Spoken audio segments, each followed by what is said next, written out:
Hello जी। Sound आ रही है क्या? ओके। तो हेलो एवरीवन, आज हम स्टार्ट करने वाले हैं वो है प्रोडक्शन टेक्नोलॉजी। देखिए, इस सब्जेक्ट को डिप्लोमा के अंदर हम वर्कशॉप टेक्नोलॉजी भी बोल देते हैं। तो अगर आप डिप्लोमा के स्टूडेंट हैं तो आपकी बुक का कुछ नाम और हो सकता है, वर्कशॉप टेक्नोलॉजी बोल सकते हैं या आप प्रोडक्शन टेक्नोलॉजी बोल सकते हैं। तो आपकी बुक के अनुसार है, जैसी आपकी बुक का कोई इशू नहीं है। जो मैं आपको करवाने वाला हूं बहुत ही सिंप्लीफाइड वे से होगा। और ये डिप्लोमा की बुक है। ओके, डिप्लोमा की बुक है क्योंकि डिप्लोमा की बुक इनफ होती है अगर आप कहीं पे भी एग्जाम देना चाहती हैं। जेई जूनियर इंजीनियर एग्जाम के लिए आपको बहुत ज्यादा ऐसे नहीं करना कि ओवर नहीं पढ़ना। देखिए, पढ़ने को दुनिया में बहुत कुछ है, लेकिन हमें एक लिमिट देखना है कहां तक हमें पढ़ना है। तो हम प्रोडक्शन टेक्नोलॉजी में ऐसे पॉइंट्स मेन पढ़ेंगे जो सीधा सीधा क्वेश्चन में पूछे जाते हैं। ओके, तो मैं आपको बता रहा हूं, जैसे दुनिया में अंत नहीं है नॉलेज का। तो नॉलेज जितनी मर्जी ले लेना, लेकिन हमारी लिमिट हमें पता होनी चाहिए। स्टार्ट करते हैं। तो हमारे पास प्रोडक्शन टेक्नोलॉजी, पहली बात की पढ़नी ही क्यों है? प्रोडक्शन टेक्नोलॉजी हमें इसलिए पढ़नी है क्योंकि भाई साहब, हमें कोई भी प्रोडक्ट बनाना हो, हम सारा दिन घिरे हुए हैं, हम प्रोडक्ट से के साथ घिरे हुए हैं। कोई भी चीज आपके घर में बनी बनाई आ रही है जो, वो किसी ना किसी प्रोसेस के थ्रू बनकर आई है। चाहे वो प्लास्टिक की है, चाहे वो आयरन की है, चाहे वो स्टील है, चाहे वो कॉपर है, कुछ भी है, वो कुछ ना कुछ प्रोसेस के थ्रू आपके पास आई है। क्योंकि हमें तो धरती में से एक रॉ मटेरियल मिल रहा है, उसको बहुत ही रिफाइन करने के बाद हमें मेटल मिलता है। मान लीजिए मेटल को प्रोसेस करते हैं, प्रोसेस करने के बाद आगे चलते हैं। जी, गौरव कुमार कुछ बोलना चाहते हैं आप? बोलना चाहते हैं तो बोल लीजिए बेटा। नहीं? चलिए, आप अपना मैसेज बेटा चैट बॉक्स में मैसेज दीजिए, चैट बॉक्स में मैसेज आ जाएगा तो हमें पता लग जाएगा आपका क्वेश्चन। देखिए सुनिए, अब हमारे पास जो प्रोसेस हो रही है वो अलग अलग तरह की प्रोसेसेस है। हमें इन प्रोसेसेस को पढ़ना है, क्यों हमारे एग्जाम में आएंगी भाई साहब। हमारे एग्जाम में आएंगी और हमें नॉलेज नहीं होगी तो हम कहां से बताएंगे। तो हमारे पास प्रोडक्शन टेक्नोलॉजी में जब हम पढ़ते हैं तो हम इसकी मैन्युफैक्चरिंग प्रोसेसेस की टाइप्स पढ़ते हैं। कितनी तरह की टाइप्स हैं कि प्रोसेसेस अलग अलग तरह से किस तरह से हो सकती हैं। तो आइए शुरू करते हैं। मैन्युफैक्चरिंग प्रोसेसेस हमारे पास किस तरह की, प्राइमरी शेपिंग प्रोसेस होती है और दूसरा होता है सेकेंडरी फॉर्मिंग प्रोसेसेस होती है। एक होता है हीट ट्रीटमेंट प्रोसेस, लेकिन हम इसके बारे में नहीं पढ़ेंगे, ये हम पढ़ेंगे मटेरियल साइंस में।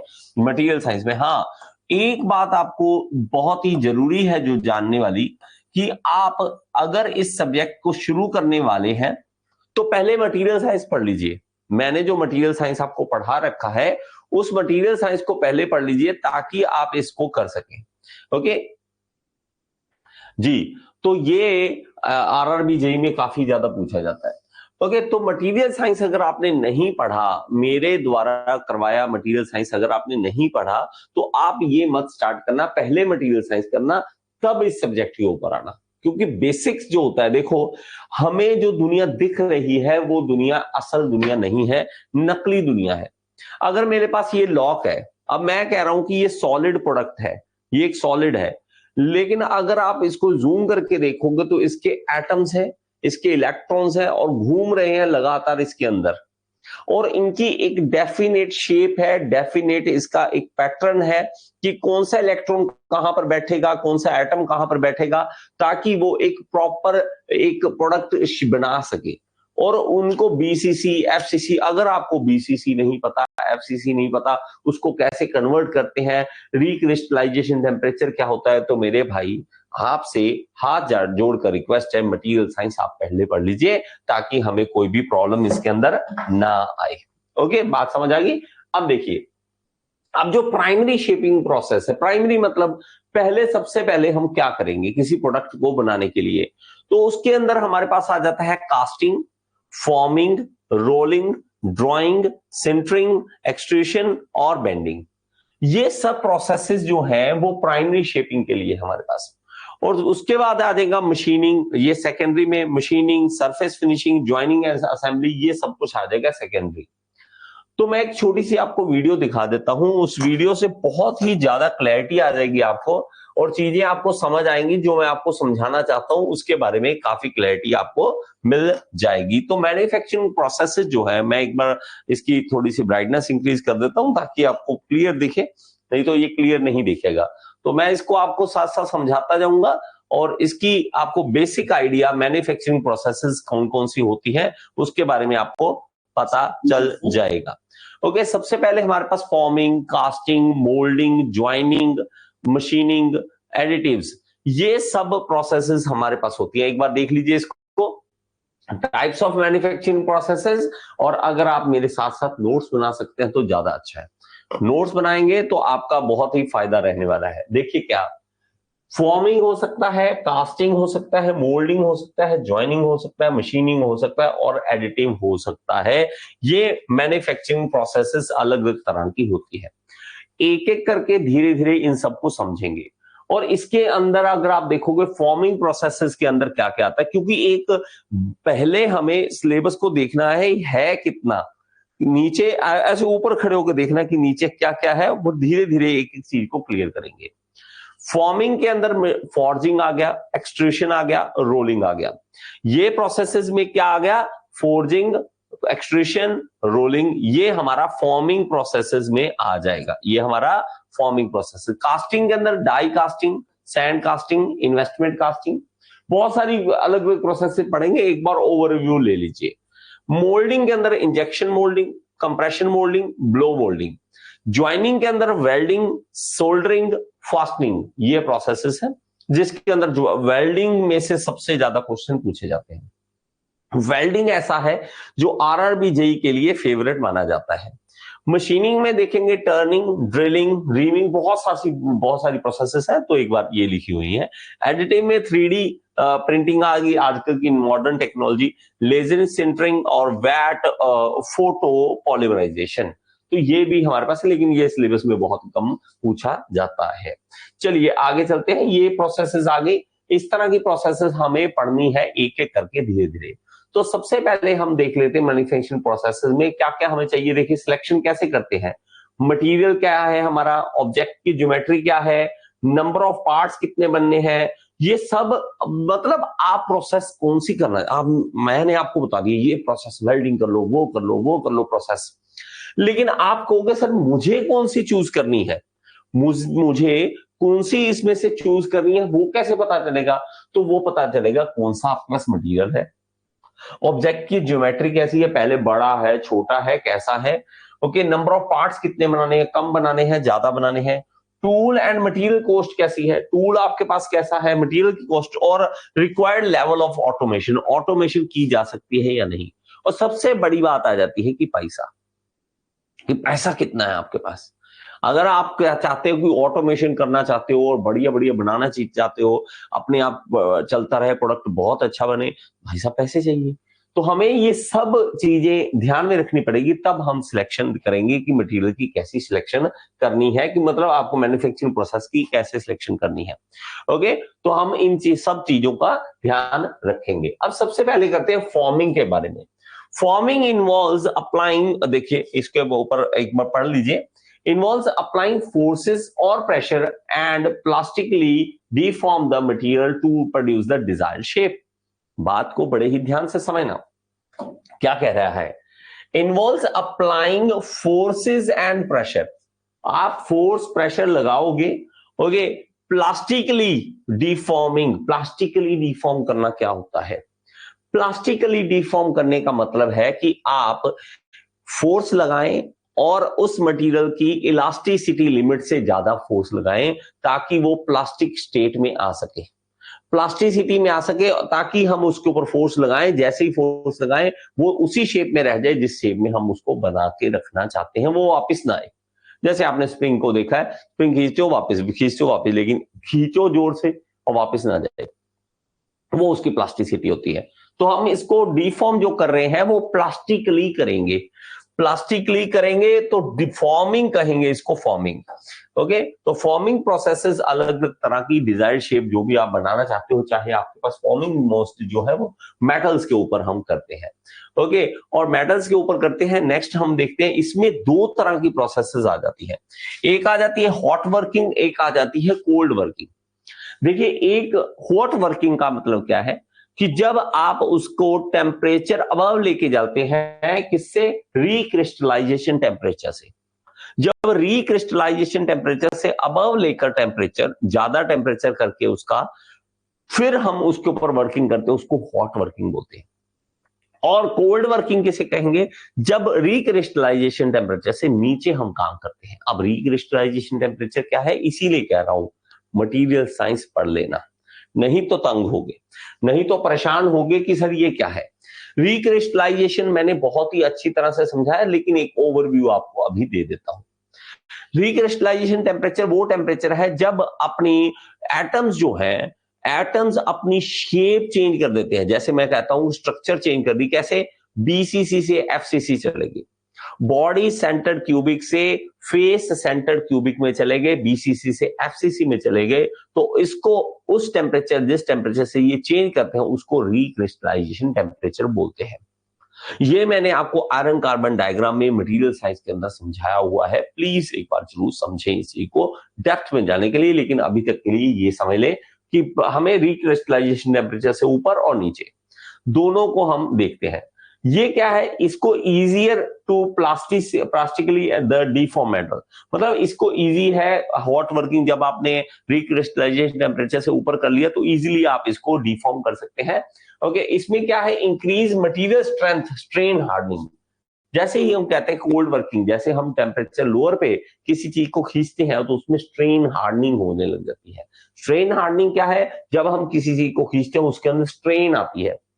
मैंने आपको समझाया स्ट्रेस और स्ट्रेन में, जब आप खींचते हो किसी प्रोडक्ट को उसके अंदर स्ट्रेन आती है, और जितनी स्ट्रेन आती है उतनी ज्यादा उसकी स्ट्रेंथ बढ़ती जाती है, ताकि वो उसके अंदर स्ट्रेन हार्डनिंग होना स्टार्ट हो जाता है, उसके अंदर स्ट्रेन हार्डनिंग होना स्टार्ट हो जाता है। तो आप इन चीजों को बहुत ही ध्यान से समझिए।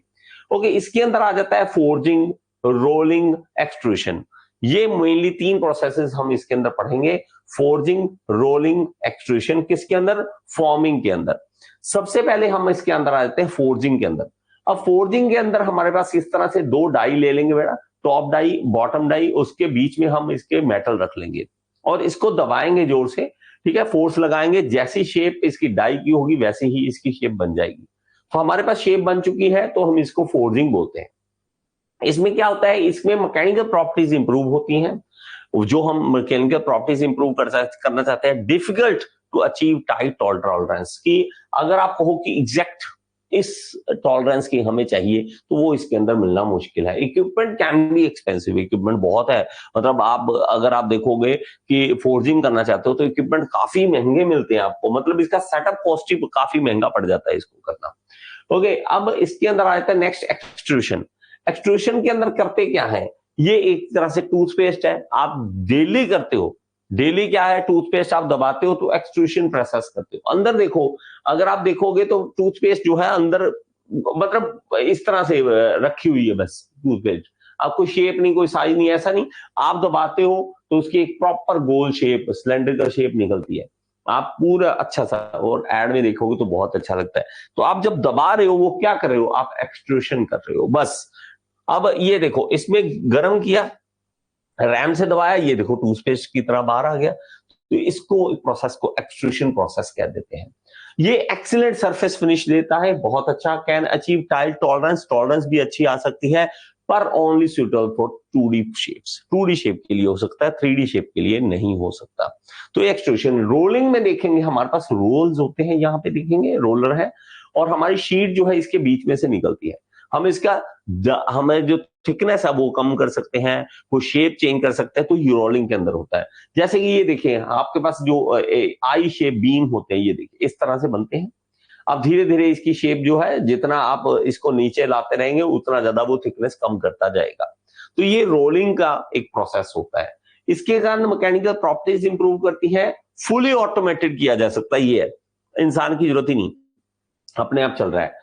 हाई टूलिंग कॉस्ट ये है कि एक बार भाई साहब रोलिंग मिल लगाना आम बात नहीं है कि आम बंदा मेरे मैं कहूंगी जाके यार मैं बनाना चाहता हूँ, रोलिंग मिल बनाना चाहता हूँ, तो मेरे बस की बात नहीं है। मेरे बस की बात नहीं है कि रोलिंग मैं कर लूं। रोलिंग मिल लगाना कोई आम छोटी मोटी बात नहीं है। Okay, can not produce complex shape, complex shape ये बना नहीं सकता है। ओके, कॉम्प्लेक्स शेप इसको नहीं बना सकता। ओके, नेक्स्ट देखते हैं कास्टिंग के अंदर। अब कास्टिंग मेन प्रोसेस आ जाती है। इसके अंदर क्या कर देते हैं हम, involves pouring molten metal into the mold and allowing it to solidify. देखिए एक सिंपल सा है कि एक एक आप मोल्टन मेटल लें, मतलब पिघला हुआ लोहा लें, पिघला हुआ मेटल लें और उसको डाल दें, जिस शेप का बनाना चाहते हैं उस शेप का के अंदर डालें, खाली शेप के अंदर डालें और जब भी वो ठंडा हो जाए उसको निकालें, अपनी शेप तैयार। तो इसको हम कास्टिंग कहते हैं। ओके, इसको हम कास्टिंग कहते हैं। ये सिर्फ इंट्रोडक्शन है, बार बार कह रहा हूं। ओके, प्राइमरी शेपिंग है ये हमारे पास है। सेकेंडरी के अंदर क्या आ जाता है, मशीनिंग आ जाता है और फिर फाइनल प्रोडक्ट बनता है। अब हमारे पास देखिए कास्टिंग के बाद आ गया, कास्टिंग में ही हम क्या क्या कर सकते हैं, किस किस के मेटल्स के अंदर कास्टिंग किस तरह से, देखिए die casting, sand casting, investment casting. अब डाई कास्टिंग किस तरह से है, डाई कास्टिंग क्या है कि हमारे पास एक डाई है, ये देखिए डाई है हमारे पास, ये मोल्टन मेटल है, इसको मोल्टन मेटल को धक्का देंगे और इसके डाई के अंदर डाल देंगे और जब ये ठंडा हो जाएगा, ठंडा होने के बाद निकालेंगे और भाई साहब ये हमारे पास प्रोडक्ट तैयार पड़ा मिलेगा। ये मेटल्स के लिए बहुत ही अच्छा रहता है।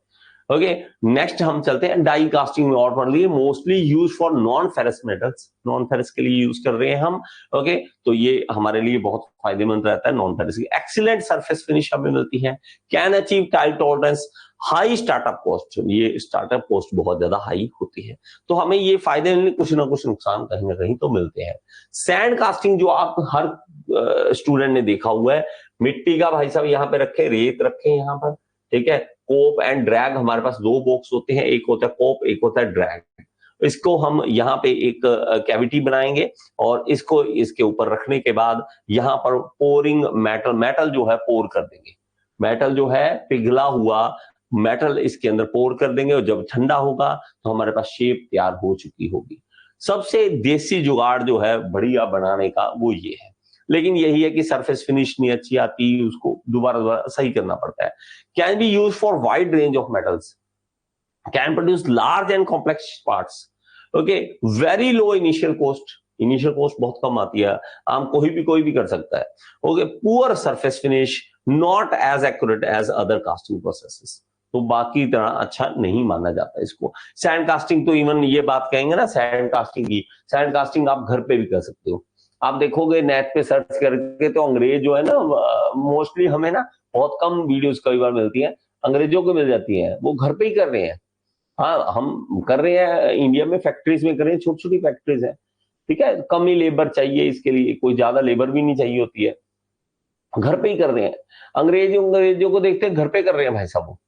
ओके, खुद बनाते हैं चीजें अपने आप, अपनी शेप बना के जो चाहिए वो मिल जाती है उनको। ओके, अब आ जाती है इन्वेस्टमेंट कास्टिंग। इन्वेस्टमेंट कास्टिंग के अंदर हमारे पास क्या है कि ये एक प्रोडक्ट बनाने का हाई मतलब अच्छा आइडिया है, हाईली एक्यूरेट कर सकते हैं हम। एक जो भी शेप बनाना चाहते हैं वो बनाएंगे और उसको वैक्स के अंदर डाल देंगे। अब ये जो वैक्स है, ये ऊपर क्या चढ़ गया, इसके ऊपर वैक्स चढ़ गया। ओके, इस वैक्स को अब क्या करेंगे, ये देखो इसके हीट किया, अंदर का जो मेटल था वो निकल गया बाहर, खाली हो चुका है। अब जो मोल्टन मेटल हमने डालना था, ओके, हमने किया क्या, सॉरी पहले सुनिए, पहले जो बनाया प्रोडक्ट वो बनाया प्लास्टिक का, वो बनाया हल्का हल्का बनाया, प्लास्टिक का बनाया, ऊपर वैक्स चढ़ाया, जब गर्म किया तो वो प्लास्टिक पिघल के बाहर आ गया, खाली हो गया, इसके अंदर अब मेटल डाल दिया। अब जो मेटल डाला है ये सॉलिडिफाई हो जाएगा, ये हमें तैयार मिल जाएगा प्रोडक्ट। ओके, ये देखिए किस तरह से अच्छा प्रोडक्ट मिल जाता है। इन्वेस्टमेंट कास्टिंग अच्छा है लेकिन महंगा है। Okay, good for parts with complex geometry, can achieve tight tolerance, relatively expensive and time consuming, time लगता है और पैसा भी लगता है। ओके, अब आ जाते हैं मोल्डिंग की तरफ। ये जितनी आप प्लास्टिक की चेयर पे बैठे हो सब कुछ मोल्डिंग से बन रहा है। जब भी आप देखो ना कुछ प्लास्टिक की चीजें बनी है, सारी की सारी मोल्डिंग से बनी है। इन्वॉल्व शेपिंग अ लिक्विड और pliable material using a mould, mould की मदद से, कोई भी मोल्ड हम लेंगे उसकी मदद से हम उसको शेप या साइज बना सकते हैं अपना। ये मोस्टली प्लास्टिक के लिए होता है। अब plastic injection moulding, compression moulding, blow moulding, ये मोल्डिंग के अलग अलग टाइप्स हमारे पास आएंगे। मोल्डिंग उसी के तरह, ये देखिए इंजेक्शन मोल्डिंग सबसे ज्यादा चलती है हमारे पास। इस तरह से होगा, ये एक मशीन है, मोल्डिंग की मशीन जिसे कह देंगे। यहाँ पर हम प्लास्टिक की डालेंगे, प्लास्टिक की छोटी छोटी बॉल्स आती हैं, ये डालेंगे और इसको यहाँ पे हीट अप करेंगे। यहाँ हीटर है, ये गर्म करेगा इसको, और इसको हम वैसे ही जैसे डाई कास्टिंग हमने देखा था, हम इसको पूरा धकेलेंगे और यहाँ शेप में डाल देंगे।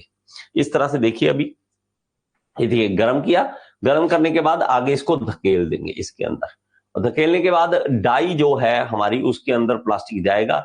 जब प्लास्टिक सॉलिडिफाई हो जाएगा उसको हम निकालेंगे।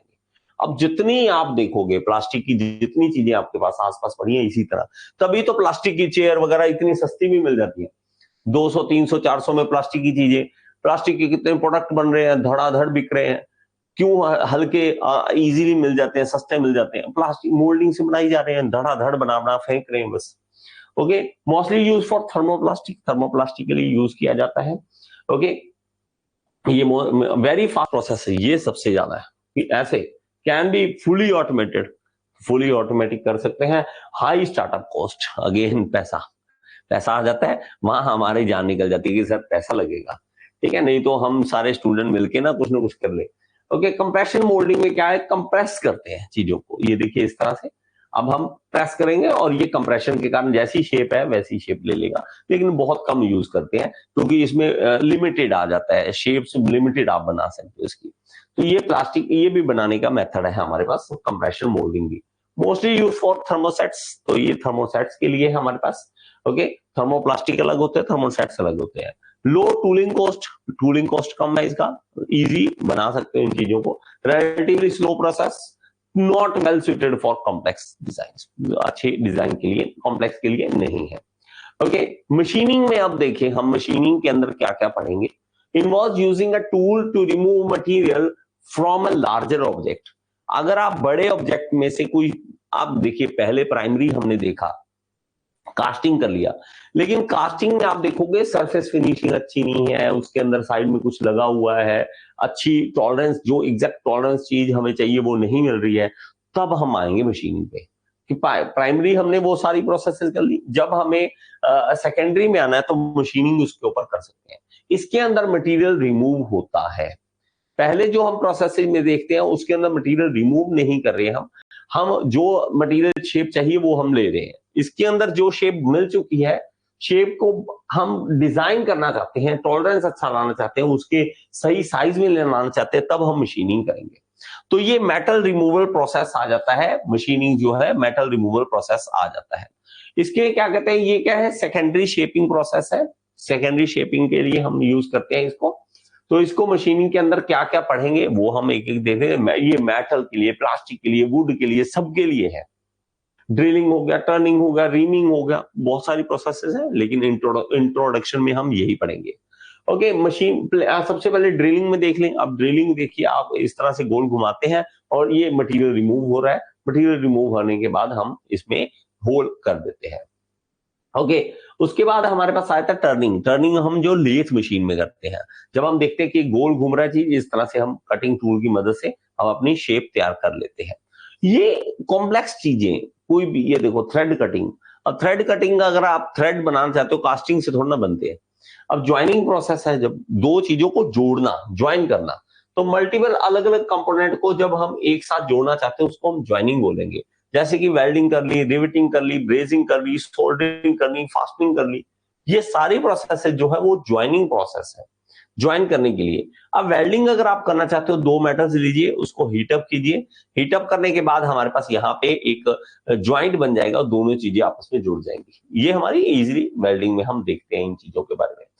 एडिटिव में हम देखते हैं, एडिटिव में जैसे 3D प्रिंटिंग की बात की, ये आजकल की जो टेक्नोलॉजी है धीरे धीरे जो बन रही है उसके बारे में बात कर रहा है, एडिटिव की बात कर रहा है। 3D printing, selective laser sintering, vat polymerization, ये सारी हमारी एडिटिव में आ जाएंगी। अब 3D प्रिंटिंग आप देखी होगी, बड़ी स्लो प्रोसेस है, ये इस तरह से देखेंगे, धीरे धीरे बनाता रहता है इस तरह से। लेकिन ये आप मास प्रोडक्शन में या आप एक्चुअल प्रोडक्शन में नहीं, ये प्रोटोटाइप वगैरह बनाने में बहुत अच्छा है। लेकिन आप अगर आप कहोगे कि मैं इसको बना बना के बेचूं इसकी मदद से, तो वो पॉसिबल नहीं है। तो ये सारी जो प्रोसेसेस हैं, ये सारी प्रोसेसेस आपको पढ़नी है। सबसे पहले हम जो स्टार्ट करने वाले हैं वो है वेल्डिंग के बारे में, और आपको कुछ चीजें मैंने लिखवानी है, उसके बारे में आपको लिखवा देता हूं। ओके, उसके बारे में सारी नॉलेज आपको दे देता हूं। ओके जी, बात समझ आ रही है? बात समझ आ रही है? कमेंट बॉक्स में लिखते रहें, जो भी आपको चीज नहीं समझ आ रही, जो भी चीज आप पूछना चाहते हैं वो कमेंट बॉक्स में आप मेरे से पूछ सकते हैं। अब आप देखिए टाइप ऑफ मैन्युफैक्चरिंग प्रोसेसेस, जैसे हमने आपको पहले भी बताया, कास्टिंग होती है, मेटल फॉर्मिंग होती है, मेटल ज्वाइनिंग प्रोसेसेस होती है, ये क्लासिफिकेशन हमारे पास आ जाती है टाइप ऑफ मैन्युफैक्चरिंग। अब प्राइमरी शेपिंग प्रोसेसेस कौन सी है? प्राइमरी कौन सी है? कास्टिंग है, फोर्जिंग है, रोलिंग है, ड्राइंग है, एक्सट्रूशन है, बेंडिंग है, ये सब सारी प्राइमरी के अंदर आ जाती है। सेकेंडरी के अंदर हम देखते हैं तो ये मशीनिंग प्रोसेस है, सरफेस फिनिशिंग है, ज्वाइनिंग असेंबली है, ये सब किस में आ जाता है? सेकेंडरी फॉर्मिंग प्रोसेस में आ जाता है। Heat treatment processes, heat treatment processes हम मटेरियल साइंस में पढ़ते हैं, यहां नहीं पढ़ेंगे, लेकिन आपको हल्का सा नॉलेज होना चाहिए कि हीट ट्रीटमेंट कब करते हैं। हीट ट्रीटमेंट हम अब जो भी डिजायर्ड आप क्वालिटी किसी मेटल में लाना चाहते हैं, उस मेटल को हीट अप करेंगे, उसको उसी के अनुसार किस टेम्परेचर तक रखना है, कितनी देर रखना है, कब ठंडा करेंगे, वो सारी हीट ट्रीटमेंट प्रोसेस में आ जाती है। तो इसीलिए मैंने आपको बोला मटेरियल साइंस सबसे ज्यादा इंपॉर्टेंट है इस सब्जेक्ट के लिए। ओके, मशीनिंग प्रोसेस में हम देखें, मशीनिंग में turning, drilling, shaping, grinding, milling, boring, reaming, facing, ये सब कुछ हमें पढ़ना है, ये सब कुछ हमें पढ़ना है। सरफेस फिनिशिंग प्रोसेस में buffing, polishing, lapping, shot blasting, electroplating, powder coating और पेंटिंग, ये सब हम पढ़ेंगे। ज्वाइनिंग के अंदर हम पढ़ेंगे welding, soldering, riveting, brazing, coupling, nut bolt and screw और एडहेसिव बोर्डिंग, ये सब होते हैं, लेकिन मेनली हम इसके अंदर वेल्डिंग के अंदर फोकस करने वाले होते हैं। ओके, अब मशीनिंग में अगर आप देखोगे कि मशीनिंग के अंदर क्या क्या है, मशीनिंग के अंदर ट्रेडिशनल मशीनिंग है और नॉन ट्रेडिशनल मशीनिंग है। ट्रेडिशनल मशीनिंग के अंदर हमारे पास एक चिप रिमूवल प्रोसेस होता है और एक अब्रेजन होता है। अब चिप रिमूवल के अंदर turning, milling, drilling, planning, shaping, broaching, gear cutting और बोरिंग, ये सब प्रोसेसेस हैं। अब्रेजन के अंदर polishing, buffing, lapping, grinding, horning और सुपर फिनिश। अब्रेजन क्या होता है कि घिस घिस के ऐसे घिसा घिसा के उसको सही करना। ओके, इसके अंदर नॉन ट्रेडिशनल के अंदर आएगा अब्रेजन और इरोजन। हमारे पास abrasive jet machining, electrosonic machining, water jet machining, magnetic abrasion और magnetic abrasion finishing, electrochemical chemical machining, electro discharge machining, laser beam machining और प्लाज्मा बीम मशीनिंग, ये सब आ जाएगा हमारे पास इरोजन के अंदर। ये सब पढ़ने वाले हैं हम। ओके, तो हमने ये चीजें पढ़ी हैं, ये सब नोट्स जो है वो आपको मिलने वाले हैं, सो डोंट वरी। तो सबसे पहले हम शुरू करेंगे वेल्डिंग। तो क्या हम तैयार हैं इसको वेल्डिंग को करने में? वेल्डिंग के लिए तैयार हैं? एक बार कमेंट बॉक्स में बता दीजिए, मैं 1 मिनट आप स्टार्ट करता हूं वेल्डिंग के बारे में।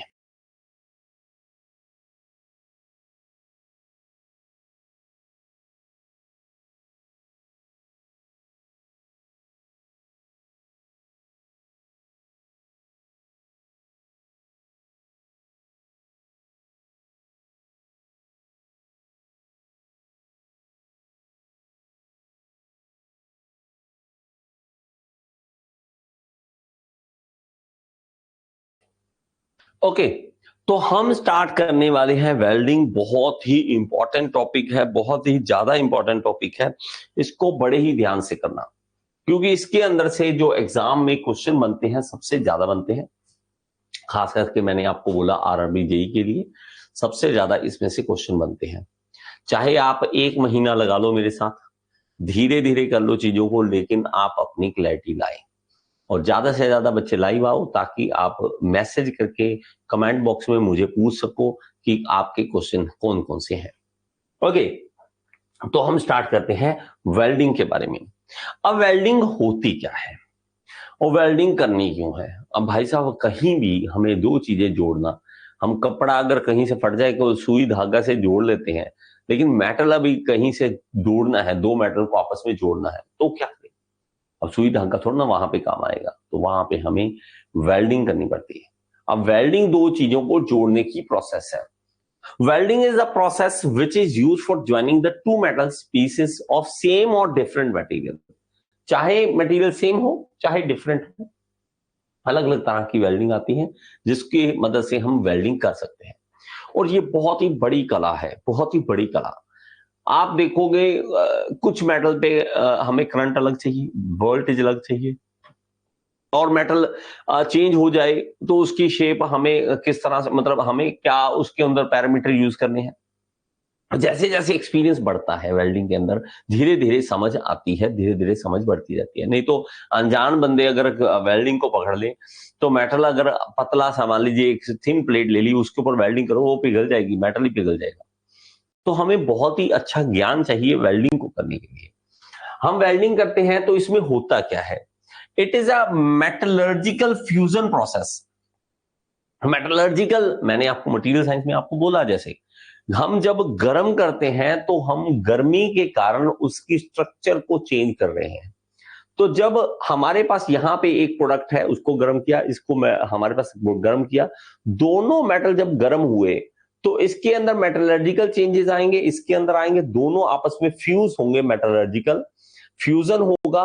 वो जब ठंडा होगा तो वो मेटल हमारे जुड़े हुए हमें मिल जाएंगे।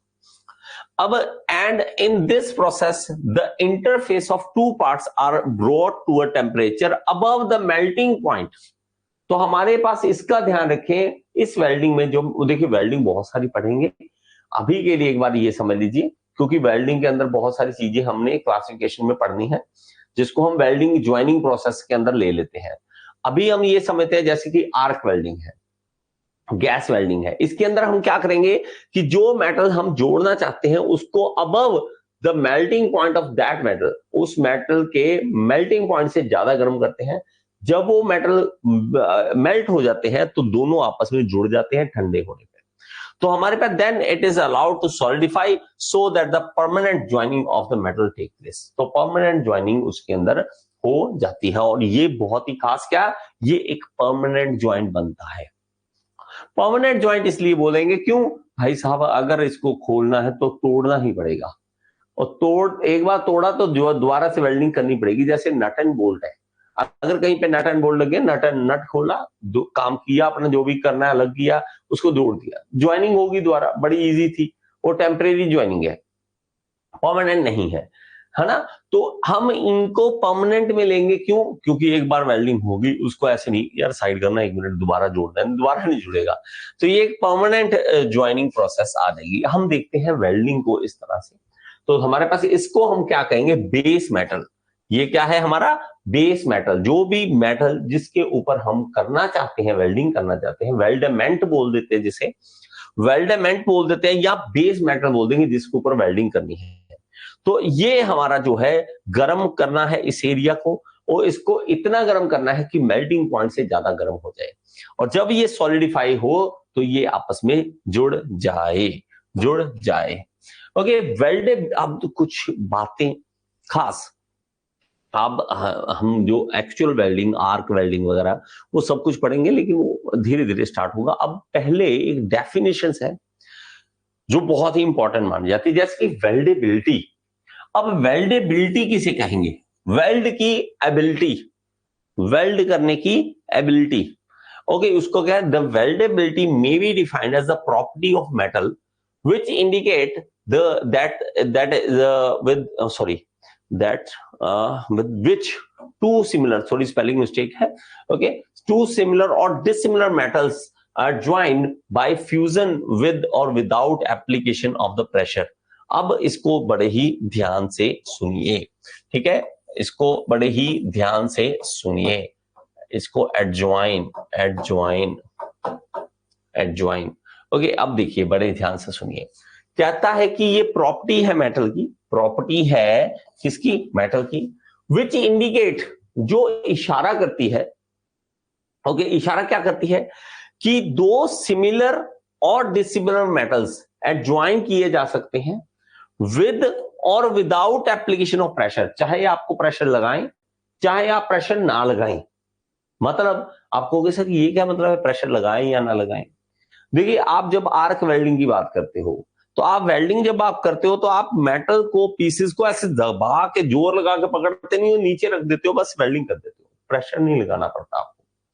लेकिन कुछ वेल्डिंग्स ऐसी हैं जहां पे हमें फोर्स, धक्के से फोर्स लगाकर इसको जोड़ के रखना पड़ता है। ओके, जैसे फ्रिक्शन वेल्डिंग में बात करते हैं तो हम फोर्स लगाते हैं ताकि घूमे भी और आपस में जुड़े भी रहें, प्रेशर लगाते हैं। तो यहां पर कभी लगता है कभी नहीं लगता। एंड विद और without the use of film, okay okay, यहां पे क्या है, यहां पे है विद और without use of filler material, the weldability of metal is affected by the composition and thermal properties of matter, कि मैटर की थर्मल प्रॉपर्टीज के ऊपर बहुत सारा चीजें डिपेंड करेंगी। तो वेल्डेबिलिटी है कि आप किसी चीज को वेल्ड कर सकते हो या नहीं कर सकते हो। ओके, जस्ट होल्ड ऑन, एक मिनट।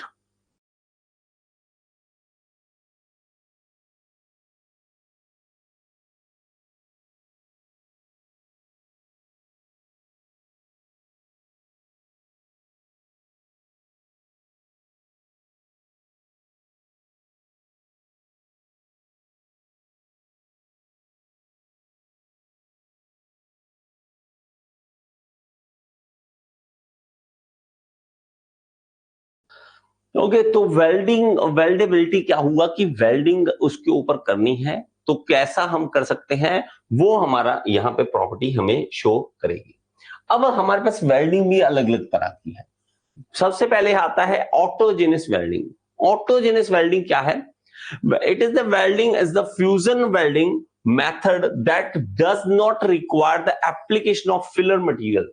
कहता है कि हमें फिलर मटेरियल ना डालना पड़े, ऐसी वेल्डिंग जहां पे हमें फिलर मटेरियल ना डालना पड़े उसको हम ऑटोजेनस वेल्डिंग कहेंगे।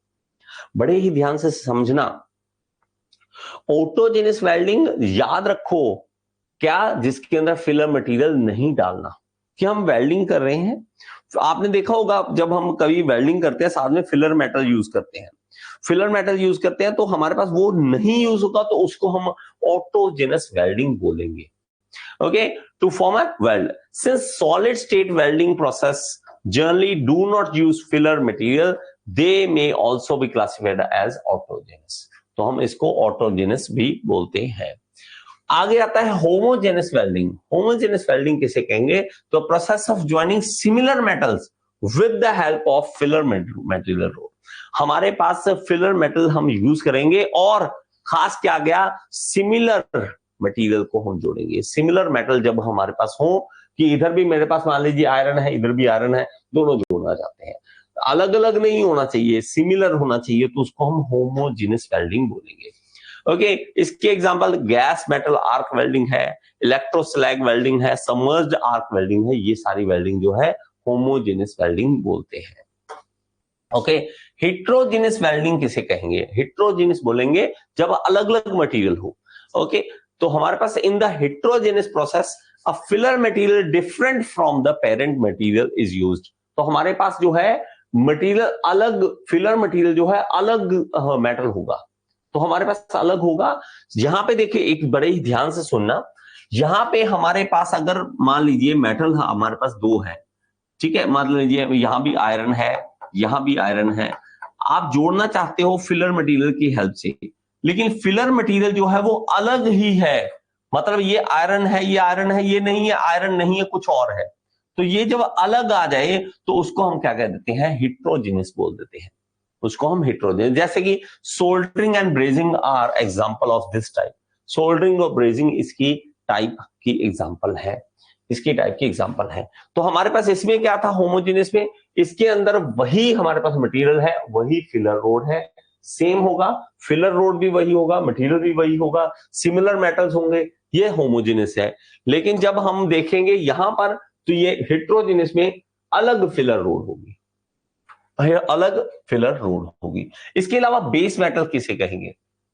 Base metal, the metal which is joined और cut is called base metal. जिसको हम ज्वाइन करना चाहते हैं या कटिंग करना चाहते हैं उसको हम बेस मेटल बोलेंगे।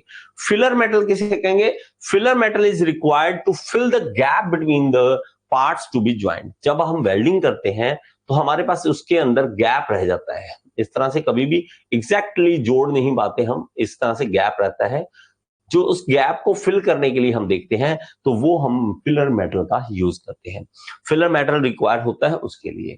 ओके, नेक्स्ट हम चलते हैं फ्लक्स, ये बहुत इंपॉर्टेंट है।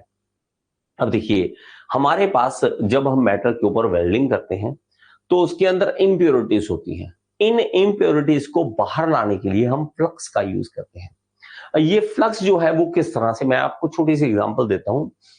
देखिए अगर मान लीजिए, मैं छोटी सी, बड़े ध्यान से समझना इस एग्जांपल को, आगे से कभी भी फ्लक्स भूलोगे नहीं। मान लीजिए कहीं पे कोई गुंडे मवाली लोग हैं, एक एरिया है जहां पे बहुत गुंडे मवाली लोग रहते हैं। वहां पे अगर आप पुलिस पहुंचाओगे कि पुलिस पकड़ के उनको बाहर लाए, ठीक है, वो ज्यादा मुश्किल है।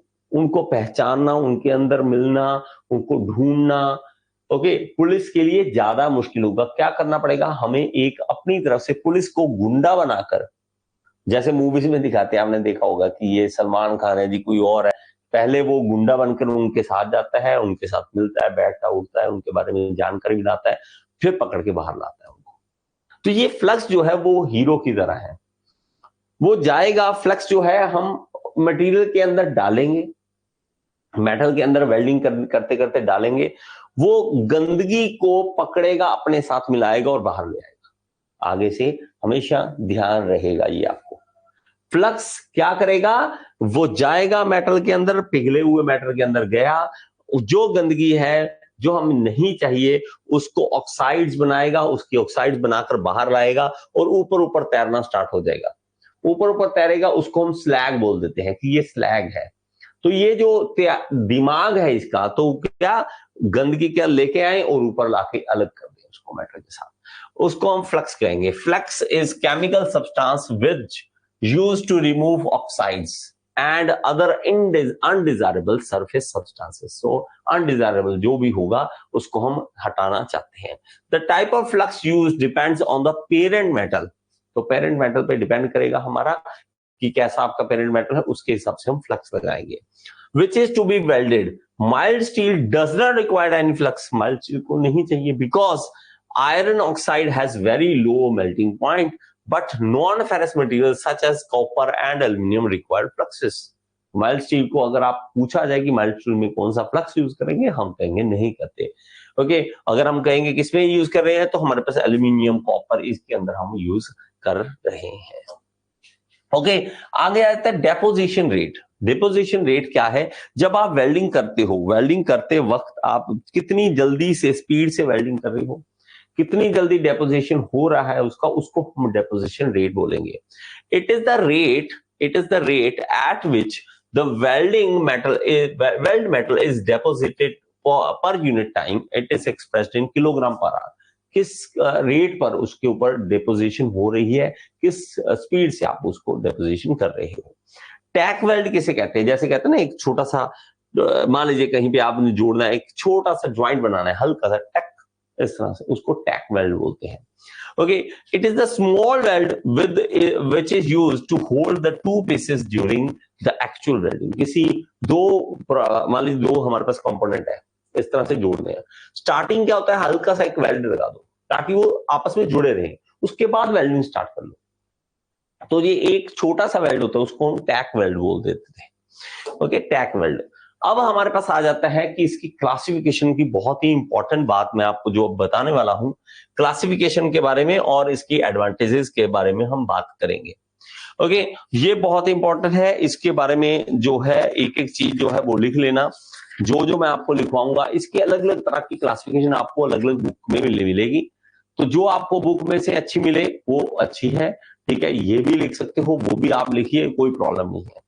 देखिए, वेल्डिंग जो है, वेल्डिंग, इसको हम क्लासिफाई किस तरह से करेंगे, वेल्डिंग को किस तरह से क्लासिफाई करेंगे, उसको एक एक करके ध्यान से मेरे साथ लिख लीजिए। थोड़ा सा टाइम कंज्यूमिंग है, लेकिन आप इस चीज को बड़े ध्यान से करेंगे ताकि आपको कभी भी कोई भी प्रॉब्लम ना आए। ओके जी, चलिए। तो हमारे पास जो वेल्डिंग है, सबसे पहले हम आ जाते हैं, इसके अंदर दो क्लासिफिकेशन, एक कहते हैं फ्यूजन वेल्डिंग और होती है प्लास्टिक वेल्डिंग। एक होती है फ्यूजन वेल्डिंग फ्यूजन वेल्डिंग, और दूसरी होती है प्लास्टिक वेल्डिंग। ओके, दूसरी होती है प्लास्टिक वेल्डिंग। ओके, ये हमारा दो क्लासिफिकेशन मेनली इसके अंदर हमारे पास जो है, ये मेनली क्लासिफिकेशन बनेगी। फ्यूजन वाली जो है वो उसको हम कहेंगे non pressure welding. Non pressure, इसके अंदर हम प्रेशर नहीं लगा रहे हैं, इसके अंदर प्रेशर हम नहीं लगा रहे हैं, ये हमारा आ जाएगा नॉन प्रेशर वेल्डिंग, हमारा आ जाएगा। एक सेकेंड, इसको हम इस तरह से नॉन प्रेशर वेल्डिंग, ये हमारी क्लासिफिकेशन इसकी तरह से भी करी जा सकती है। तो ये क्या है, हमारी प्रेशर वेल्डिंग है, प्रेशर वेल्डिंग है। ओके, ये हमारी क्लासिफिकेशन के अंदर आ जाएगा। चलिए आगे, अब फ्यूजन वेल्डिंग जो है वो किस तरह से आएगी, अलग अलग तरह की, जैसे कि gas welding, arc welding, thermit welding, radiant welding, low temperature welding, ये सारी इसके अंदर आ जाएंगी। तो हमारे पास इसके अंदर गैस वेल्डिंग जो मेन टाइप है उसके बारे में लिख लीजिए, गैस वेल्डिंग, उसके बाद आर्क वेल्डिंग, आर्क वेल्डिंग जिसको हम इलेक्ट्रिसिटी की मदद से यूज करते हैं, आर्क वेल्डिंग से। थर्मिट वेल्डिंग, थर्मिट वेल्डिंग, ये सारी पढ़नी है, एक एक करके सारी पढ़नी है हमें, तो टाइम लगेगा, थोड़ा सा आराम से करेंगे। नेक्स्ट है radiant welding, radiant energy welding, radiant energy welding, उसके बाद है हमारे पास low temperature welding. Low temperature, जब हम टेम्परेचर कम पे वेल्डिंग करते हैं उसका हमारा लो टेम्परेचर वेल्डिंग, तो हमारे पास इसके अंदर ये आ जाएगा। और खास क्लासिफिकेशन जो आ जाती है, स्पेशल लिखनी है जो आपको, वो है हमारी आर्क वेल्डिंग के अंदर। आर्क वेल्डिंग के अंदर क्लासिफिकेशन हमारी स्पेशल आ जाती है। किस तरह से आर्क वेल्डिंग के अंदर, जैसे कार्बन आर्क वेल्डिंग है, मेटल आर्क वेल्डिंग है, देख लीजिए इसको, carbon arc welding, carbon arc welding. Okay, ये हमारे पास आ जाती है। इसके बाद आता है metal arc welding, metal arc welding, एक बार नाम लिखते रहे सारे के सारे। Okay, metal arc welding, submerged arc welding, submerged arc welding, ये सारी एक की ही टाइप है, आर्क वेल्डिंग की ही टाइप है। इसके अंदर आता है इनर्ट गैस वेल्डिंग, इसके अंदर आ जाएगा एक और, इनर्ट गैस वेल्डिंग, ओके, तो हम इसको नंबर 1, नंबर 2 इस तरह से नाम दे दीजिए। ये क्लासिफिकेशन है इसकी आर्क वेल्डिंग की। ओके, 3 और ये 4। ओके, तो ये हमारे पास आ जाएगा। इसके अलावा हमारे पास जो है इनर्ट गैस वेल्डिंग के अंदर 2 आ जाएंगी हमारे पास, जिसको हम बोलते हैं टिग और मिग। ओके, टिग और मिग 2 हमारे पास आ जाएंगी। तो हमारे पास इसको बना लीजिए आप इनर्ट गैस वेल्डिंग के साथ, यहाँ पे बना लीजिए। इसके 2 टाइप बना लेंगे हम। ओके, इसके 2 टाइप बना लेंगे, एक यहाँ पर, एक यहाँ पर, टिग, TIG और MIG। ओके, तो ये सारा कुछ हम धीरे धीरे इनके ऊपर फोकस करेंगे। इसके अलावा हमारे पास लो टेम्परेचर वेल्डिंग के अंदर, लो टेम्परेचर के अंदर 2 आ जाएंगी, सोल्डरिंग और हमारे पास ब्रेजिंग। सोल्डरिंग और ब्रेजिंग,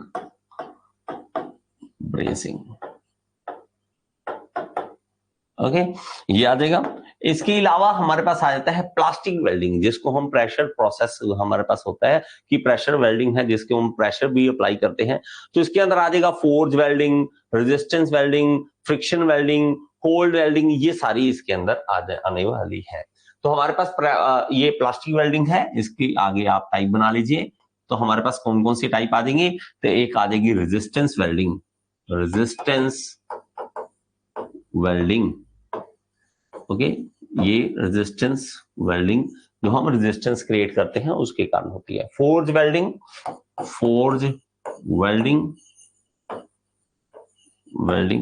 ये हमारे पास आ जाएगा, फोर्ज जैसे फोर्जिंग की तरह, उस तरह से। फ्रिक्शन वेल्डिंग और cold welding, friction welding, friction welding और कोल्ड वेल्डिंग। ये बड़ी अजीब सी है, ये आप समझेंगे तो दिमाग कभी नहीं समझेगा इसको। कोल्ड वेल्डिंग क्या होता है, दिमाग में अगर आए कि कोल्ड वेल्डिंग भी कोई चीज है। कोल्ड वेल्डिंग भी कोई एक तरह की वेल्डिंग है, गर्म ही नहीं किया और चीज जुड़ गई। इसको हम स्पेस वेल्डिंग भी बोलते हैं, इसको हम स्पेस वेल्डिंग भी बोलते हैं, स्पेस वेल्डिंग। देखिए अब जब आप एक चीज ध्यान करना, मैं ऐसे थोड़ा सा एक एग्जांपल देता हूं, आपको समझ आ जाएगा उसकी मदद से। आपको ये मेरे पास एक मेटल है, ये एक मेटल है, ओके। इसके हमारे पास एटॉमिक स्ट्रक्चर जो है वो मान लीजिए यहां पर एटॉमिक स्ट्रक्चर बीसीसी है और यहां पर भी बीसीसी है। दो एक तरह के जो कंपोनेंट है, जो मेटल्स हैं, वो जुड़ना चाहते हैं एक दूसरे के साथ, क्योंकि उसके भी स्ट्रक्चर वही है, उसकी भी वही है। अगर आपस में लाएं तो वो तो जुड़ जाना चाहिए, लेकिन जुड़ता नहीं है। क्यों उस जुड़ता इसलिए नहीं है कि भाई साहब यहां पर इसके अंदर ऊपर यहां पर एयर की लेयर आ जाएगी, यहां पर भी आ जाएगी, यहां पर सारा एनवायरमेंट है, हवा में है। यहां एनवायरमेंट में हम जब देखते हैं तो ये नहीं जुड़ता, एटमॉस्फेयर के अंदर नहीं जुड़ता। लेकिन ये हुआ है एक एक्सीडेंट की तरह स्पेस में। स्पेस क्राफ्ट का जो बाहर गए हैं, भाई स्पेस में है, वहां पे हुआ है कि ओपन स्पेस में जब वो चीज एक दरवाजा खोल रहे थे और दरवाजा दूसरे मेटल के साथ जुड़ा, गेट जो है दूसरे गेट के साथ जुड़ा इस तरह से, वो आपस में वेल्ड हो गया, जुड़ गया आपस में। दो पीसेस ऐसा समझ लीजिए स्पेस में आपने लाए और आपस में एक दूसरे में जोड़े। जब यहाँ पे कोई भी आपस में कोई भी गैप नहीं है, कोई भी स्पेस नहीं है जो इसमें रहे इन दोनों के बीच, वो एक दूसरे की तरह एटम, ये कहते हैं मेरे भाई, ये मेरा भाई, दोनों भाई आपस में जुड़ जाते हैं और वेल्डिंग हो जाती है। आप सोच सकते हो ये चीज दिमाग में कभी आ सकता है ये? तो देखा जाए अगर एक पानी की बूंद है छोटी सी, एक पानी की बूंद यहाँ पर है, अगर पानी यहाँ पे ड्रॉप और ये दोनों आपस में आते हैं तो दोनों ऐसे पानी की बूंदें चलती हैं इस तरह से, तो धीरे धीरे ये देखोगे तो आपस में जुड़ जाती हैं पानी की बूंदें। ये कैसे जुड़ जाती हैं, ये कैसे जुड़ जाते हैं? एक दूसरे के सेम मॉलिक्यूल्स जो अट्रैक्ट कर रहे हैं और जुड़ रहे हैं आपस में। हमारे ये भी सेम होते हैं, लेकिन हमारी धरती पे ऐसा नहीं हो सकता। धरती पे ऐसा हो तो वेल्डिंग वाला काम खत्म हो गया। तो ये स्पेस में होता है, यहाँ ना कि धरती पे होता है। तो स्पेस में होता है, ये ऐसा नहीं है कि नहीं होता, ये सच है, कोई झूठ नहीं है। आप कहोगे सर ये झूठ तो नहीं बोल रहे कहीं, तो ये झूठ नहीं है, ये सच है। सच में ऐसी बातें होती हैं, ये सच है। ओके, रेजिस्टेंस वेल्डिंग जो है ये हमारी अलग अलग टाइप की आ जाती है। रेजिस्टेंस वेल्डिंग जो है वो अलग अलग टाइप की इस तरह से है। ये आप नाम लिख लीजिए एक एक करके, इन चीजों को आप नोट कर लीजिए। रेजिस्टेंस वेल्डिंग जैसे spot welding, seam welding, projection welding. ठीक है, स्पोर्ट वेल्डिंग हो गया जो हम पढ़ते भी हैं स्पोर्ट वेल्डिंग के बारे में। ओके, स्पोर्ट वेल्डिंग हो गया। उसके बाद आ गया सीम वेल्डिंग आ गया, seam welding. Okay, seam welding ये हमारा हो सकता है इसके अंदर। ओके, और इसके अलावा हमारा आ गया projection welding, flask welding, projection welding, projection welding. Okay, flask welding, flask welding ये हमारी एक टाइप आ जाएगी। ओके, और लास्ट टाइप जो है वो है परक्यूशन वेल्डिंग, परक्यूशन वेल्डिंग। तो ये कुछ टाइप्स हैं, क्लासिफिकेशन है जो वेल्डिंग की हमने पढ़नी है, वेल्डिंग के बारे में हमें जानना है। क्लासिफिकेशन काफी अच्छी है और इसके अलावा भी कई बार आपको क्लासिफिकेशन बहुत अलग अलग तरह की क्लासिफिकेशन मिल सकती है। तो ऐसा नहीं है कि क्लासिफिकेशन एक ही तरह से होती है, क्लासिफिकेशन अलग अलग तरह से की जा सकती है। जो अलग अलग तरह की क्लासिफिकेशन है वो आपको कहीं ना कहीं आप देखोगे अलग अलग बुक में अलग अलग मिल जाती है। जैसे मैंने ये वाली क्लासिफिकेशन की है, इसी तरह से और क्लासिफिकेशन किस तरह से हो सकती है, जैसे कि ऑटोजेनस कौन सी वेल्डिंग है, होमोजेनस कौन सी है, हेट्रोजेनस कौन सी है, इनका अलग से टाइप बन सकता है। ये मैं लिखवा दूं क्या आपको, ये लिखवा दूं क्या आपको? ओके, एक बार लिख लीजिए, मैं आपको इसी तरह से आपको क्लासिफिकेशन जो है वेल्डिंग की और ज्यादा भी लिखवा देता हूं। ओके, वेल्डिंग की और क्लासिफिकेशन देखिए, क्लासिफिकेशन और भी है, ऐसी नहीं है कि एक ही तरह की है। क्लासिफिकेशन ऑफ वेल्डिंग और किस तरह से कर सकते हैं ये देखिए। तो हमारे पास टाइप अलग तरह की क्लासिफिकेशन किस तरह से हो सकती है, क्योंकि आपको पूछा कुछ भी जा सकता है, ठीक है। आपको एक बार चार्ट बना होगा ना, तो आप फायदा में ये रहोगे कि आपको लिखना, याद करना, दिमाग में छापना आसान रहेगा। तो सबसे पहले आ जाता है सॉलिड स्टेट, सॉलिड स्टेट, ठीक है। सॉलिड स्टेट वेल्डिंग के अंदर ऑटोजिनस हम देखेंगे, सॉलिड स्टेट वेल्डिंग के अंदर हम ऑटोजिनस, ऑटोजिनस इसको नाम लिख लीजिए इस तरह से, ऑटोजिनस वेल्डिंग। ओके, जैसे मैंने आपको ऑटोजेनस का बोला था, जहां पे फिलर मटेरियल का यूज नहीं होता है, no filler material is required, इसको आप इस तरह से लिख लेंगे। Okay, no filler material is required, no filler is required. Okay, required किस तरह से, इसके अंदर क्लासिफिकेशन आ जाएगी, जैसे कि एक्सप्लोसिव वेल्डिंग है, एक्सप्लोसिव पूरा धमाका करके एक्सप्लोसिव वेल्डिंग है। ओके, इसके अलावा अल्ट्रासोनिक फ्रिक्शन, अल्ट्रासोनिक, अल्ट्रासोनिक, इसके अलावा फ्रिक्शन वेल्डिंग जो है वो भी इसी के अंदर आ रही है, फ्रिक्शन वेल्डिंग इस तरह से आ रही है। डिफ्यूजन है, फोर्ज है, डिफ्यूजन, डिफ्यूजन, फोर्ज, ये सारी जो है वो टाइप यहां पे दिख रहा है, ये दिख रहा है सही, ओके। फोर्ज वेल्डिंग ये भी हमारे पास आ जाता है। इसके अलावा आ जाता है liquid state, liquid state welding, liquid state, जब हम लिक्विड स्टेट बनाते हैं वेल्डिंग करते समय, कि उसको लिक्विड स्टेट में लाते हैं, तब उसको जब बना करते हैं, तो इसका दूसरा नाम आ जाएगा homogeneous, homogeneous. Okay, homogeneous welding भी बोल देंगे इसको, जैसे मैंने आपको इसीलिए पहले बता दिया कि होमोजेनस वेल्डिंग हम किसे कर देते हैं। और इसके अंदर टाइप बहुत सारी आ जाती है, जैसे कि आर्क वाली आ जाएगी, रेजिस्टेंस वाली आ जाएगी, केमिकल वाली आ जाएगी। इसको आप इस तरह से लिख लीजिए, 3 टाइप आगे बना लीजिए इसकी, और 3 टाइप में पहले आ जाएगा आर्क वाली, ओके, और दूसरा आ जाएगा हमारे पास रेजिस्टेंस वाली, रेजिस्टेंस वाली, ओके, और तीसरा हमारे पास आ जाएगा केमिकल वाली, केमिकल, केमिकल। ओके, तो हमारे पास जो है आर्क में हम देखेंगे टिग आ गया, फ्लक्स कोड आ गया, टिग आ गया, फ्लक्स कोड वेल्डिंग आ गया, फ्लक्स कोड, ओके, ये नाम लिख लीजिए एक बार, उसके बाद धीरे धीरे हम करते रहेंगे। और उसके अलावा आ जाएगा सबमर्ज्ड और मिग, सबमर्ज्ड आ जाएगा, थोड़ा ऊपर कर लें इसे, ठीक है, सॉरी, चलिए अब देखते हैं, सबमर्ज्ड आ जाएगा, सबमर्ज्ड, और मिग आ जाएगा, मिग। ये हमारे पास वेल्डिंग के कुछ टाइप्स हमारे पास आर्क वाले आ जाएंगे, आर्क वाले। इसके अलावा रेजिस्टेंस में देखेंगे स्पोर्ट आ जाएगा, सीम आ जाएगा, कंटिन्यूस आ जाएगा, spot welding, continuous welding, continuous, seam welding आ जाएगा। ये सारी जो वेल्डिंग है रेजिस्टेंस वाली, वो हमारे पास किसी होमोजेनस वाले में आ जाएगी। इसके अलावा हमारे पास आ जाएगा केमिकल, केमिकल में थर्मिट और गैस वेल्डिंग, थर्मिट, थर्मिट और गैस वेल्डिंग हमारे पास इसके अंदर आ जाएगा। अब आ जाते हैं और ज्यादा आगे चलते हैं, और ज्यादा हम चीजों को समझेंगे, ओके। और हमारे पास आ जाएगा टाइप नेक्स्ट जो है, यहां पर आप लिख लीजिए हेट्रोजीनियस, हेट्रोजेनस, ये हमारे पास टाइप आ जाएगी। हेट्रोजेनस हमारे पास सॉलिड भी हो सकता है और लिक्विड भी हो सकता है, सॉलिड भी और लिक्विड भी, दोनों स्टेट में हमारे पास हो सकता है, दोनों स्टेट में हमारे पास हो सकता है, जिसको हम हेट्रोजेनस भी बोलेंगे। ब्रेजिंग, ब्रेज वेल्डिंग और सोल्डरिंग, ब्रेजिंग, ब्रेजिंग, सोल्डरिंग, ये सारी इसके अंदर टाइप आ जाएगी, सोल्डरिंग, ओके। तो ये हमारे पास आ जाएगा। तो ये क्लासिफिकेशन है वेल्डिंग की अलग तरह से। जी गुड मॉर्निंग जी भीम सिंह।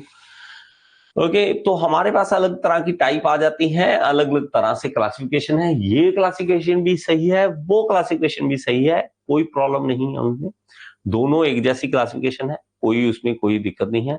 बस हमें ये देखना है कौन सी, इसमें से कुछ भी पूछ सकता है, ये आपके लिए रामबाण है। 2 पेज लगाइए, दोनों पे चिपका लीजिए दीवार पे, दोनों पेज अलग अलग तरह के क्लासिफिकेशन डालिए, आप मानोगे आप कई बार इतनी बड़ी बड़ी चीजें पढ़ते रहते हो और आता क्या है, इसमें से छोटी सी चीज पूछ लेंगे, छोटी सी पूछ लेंगे कि हमारे पास लिक्विड स्टेट वेल्डिंग इसमें से कौन सी है, चलो जी नाम बताओ। तो जब हम बड़ी चीजें पढ़ते रहे, बड़े न्यूमेरिकल करते रहे, पता लगे छोटी चीज में नंबर चला गया। तो हमें ज्यादा इन चीजों के अंदर घुसना है ताकि हमें हमारा क्वेश्चन जो है कभी गलत ना हो। ओके, ये क्लासिफिकेशन थी वेल्डिंग की। ओके, आगे चलेंगे और नेक्स्ट चीजों में करेंगे एडवांटेजेस और डिसएडवांटेजेस क्या है वेल्डिंग के, और नेक्स्ट हम देखेंगे कि आर्क वेल्डिंग के ऊपर भी आएंगे उसके बाद। ओके, चलिए हमारे पास आ जाता है एडवांटेजेस क्या है। ये खास है, ये एक परमानेंट ज्वाइंट है, परमानेंट ज्वाइंट है, ये बड़ी अच्छी बात है। 100% स्ट्रेंथ मिलती, बहुत ही अच्छी स्ट्रेंथ मिलती है वेल्डिंग से। लीक प्रूफ होता है, लीक प्रूफ है, दिक्कत नहीं है। No change in cross sectional area, कि हम उसका मटेरियल नहीं रिमूव कर रहे, ये कर रही है, वो कर रहे, कुछ नहीं कर रहे, वेल्डिंग करें सीधा। हाई लोड कैरिंग कैपेसिटी, भाई सब लोड तो आपको पता ही है, वेल्डिंग कहाँ कहाँ नहीं, बड़े बड़े ब्रिजेस में वेल्डिंग चल रही है, कहीं कहीं ना कहीं वेल्डिंग चल रही है। Possibility to alter joint properties, अगर आप ज्वाइंट की प्रॉपर्टीज को ऑल्टर करना चाहते हो, चेंज करना चाहते हो तो कर सकते हो। लाइटर असेंबली, असेंबली को इजीली बनाया जा सकता है, लाइटर है, इजी है। Various shape can be joint, अलग अलग शेप को ज्वाइन किया वो टेढ़ी मेढ़ी जैसी मर्जी शेप वेल्डिंग कर ही देता है। Dissimilar joining is also possible, अलग अलग तरह की मटेरियल है तो भी कर सकते हैं। Plastic also can be joint, तो प्लास्टिक को भी ज्वाइन किया जा सकता है। डिसएडवांटेज क्या, चेंज ऑफ मेटलर्जिकल प्रॉपर्टीज, ये प्रॉब्लम आ जाती है। जब आप किसी चीज को गर्म करते हो, बाद में ठंडा होने के लिए छोड़ देते हो, तो उसके अंदर मेटलर्जिकल चेंजेस आ जाते हैं, उसकी प्रॉपर्टी चेंज हो जाती है, उस एरिया की प्रॉपर्टी चेंज हो जाएगी, वो स्ट्रेंथ चेंज हो जाएगी, जितनी हमें स्ट्रेंथ चाहिए उतनी नहीं होगी, जितनी हमें डक्टिलिटी चाहिए वो नहीं मिलेगी, मैलेबिलिटी जो चाहिए वो नहीं मिलेगी, वहां पे वो एरिया के गर्म करने के कारण चेंज हो जाती है। प्रेजेंस ऑफ HAZ, मतलब हमारे पास हैजार्ड अफेक्टेड जोन, ये होता है कि हमारे पास जो है गर्म हो रहा है जोन, वो जोन गर्म होने के कारण इफेक्ट होता है, तो जो वो एरिया इफेक्टेड होता है। आगे चलते हैं, रेजिडुअल स्ट्रेस जनरेशन, तो हमारे पास स्ट्रेस उसके अंदर बन जाती है। डिस्टोर्शन हो सकती है, पुअर परफॉर्मेंस अंडर वाइब्रेशन, और इंस्पेक्शन इज डिफिकल्ट। तो ये सब प्रॉब्लम। हाँ, इसके अलावा अगर आप देखोगे बहुत सारी इसके अंदर जो है वो कमियां भी हैं, बहुत सारी प्रॉब्लम्स भी हैं, डिफेक्ट्स भी बहुत तरह के हैं। वेल्डिंग सही ना हो तो लोगों की जान भी जा सकती है। हम जिसको कहते हैं कि वेल्डिंग है, वो वेल्डिंग नहीं है, वो जान ले सकती है अगर सही ना होगी। कहीं पे आपने बनाया है खड़े होने के लिए, वहां पे जगह है और अपने वेल्डिंग से बनाया उस चीज को, अगर वो वहां पे वेल्डिंग टूटती है तो लोगों की जान भी जा सकती है, ये बहुत ही जरूरी होता है। तो आपको इन चीजों का ध्यान रखना है। ओके, तो हम कल जो है नया इसके अंदर स्टार्ट करेंगे, आर्क वेल्डिंग स्टार्ट करेंगे और आगे हम पढ़ेंगे। Okay, thank you so much, इसी तरह मेरे साथ जुड़े रहें और ज्यादा से ज्यादा हमें क्वेश्चन पूछते रहिए ताकि मैं आपको रिप्लाई करता हूँ। Thank you so much.